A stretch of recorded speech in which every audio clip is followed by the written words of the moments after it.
Hi there, this is Lori Edge-Hughes, and this is your 4-Leg Rehab Minute. And in today's minute, I want to talk about a case study on clinical reasoning. That's it. So it was a new assessment that I saw this week who was a returning client, and she had a new dog she had just adopted just over a month ago. So nice little cattle dog, and she had been to the vet, and the vet was like, well, she could find a luxating patella on the left stifle, but my client was like, but I don't really understand why she's more lame on the right, and she's kind of got all these weird movement patterns, and I think she's sore. So anyways, she says, let me know what you think, and I've got a consultation to see the surgeon, but I really value your opinion, and let me know what you think. So full evaluation.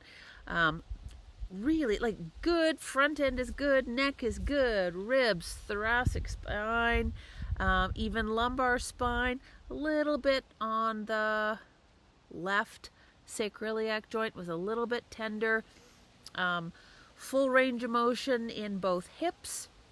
Looking at her in standing, she hyperextended on the right tarsus, and she definitely seemed to, I would agree, she looked more off on the right hind leg than the left hind leg. I also found medial patellar luxation on the left, same as the vet, grade 3. So it's like, yeah, all right.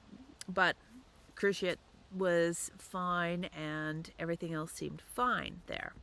So go to deep dive onto the right leg. Now, this little girl had what looked to be an old incision, a line down the lateral side of her thigh. And it's like, okay, yeah, that's something. That looks like a surgical scar. That's not I got caught in barbed wire on the reservation. She came from a reservation. So it's like, yep, no, I think she's had a surgery. And she didn't have much information from the rescue at all whatsoever. So now to evaluate the right hind leg, yep, she had full hip range of motion. I said that. Tarsus, when I did extension at the tarsus, yeah, passively. There was also a little bit of hyperextension at the tarsus, but get to the stifle, and we had limited flexion, like markedly limited flexion. So I think it went just over the 90 degrees, but certainly nowhere near full. And it was an elastic end feel, okay, which meant it felt like, there was a tiny bit of give, but it was definitely coming to an end. And no pain in that stifle. Patella was fine. No drawer, nothing else in the stifle. So here's my thought processing. I think this little one had fractured its femur. There is a surgical incision. There's likely hardware in the femur. She likely had some degree of a quads contracture. This is now limiting the extensibility of the quads and the flexion of the stifle. I think she likely had a leg discrepancy. Which is why then at a walk, looks like she's not loading the right hind enough.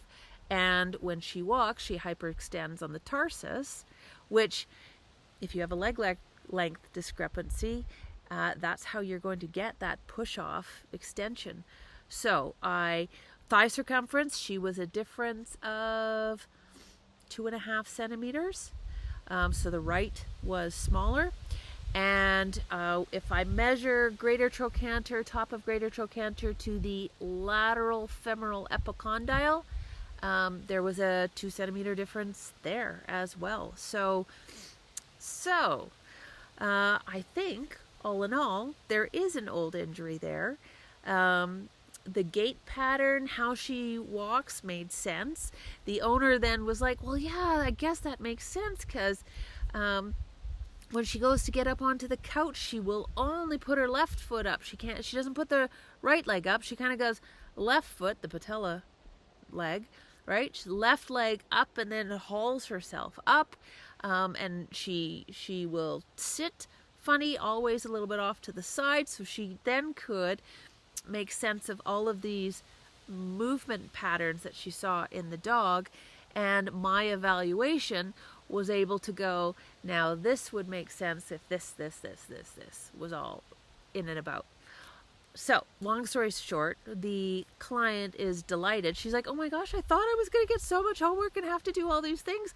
And I said, well, you really still should go for your surgical consult. And he's likely going to recommend surgery because it's a grade 3. And this is the good leg. And so, anywho, I thought it was really kind of a fun one. And I was really kind of excited that I could make sense of all of these weird things.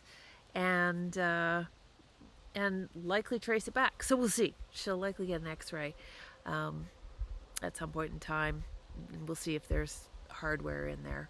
But I would have to think there is, because why would you have an incision otherwise? So there you go. That's just a little bit of fun, putting it all together, deductive reasoning. And that's it. So until next time, cheers.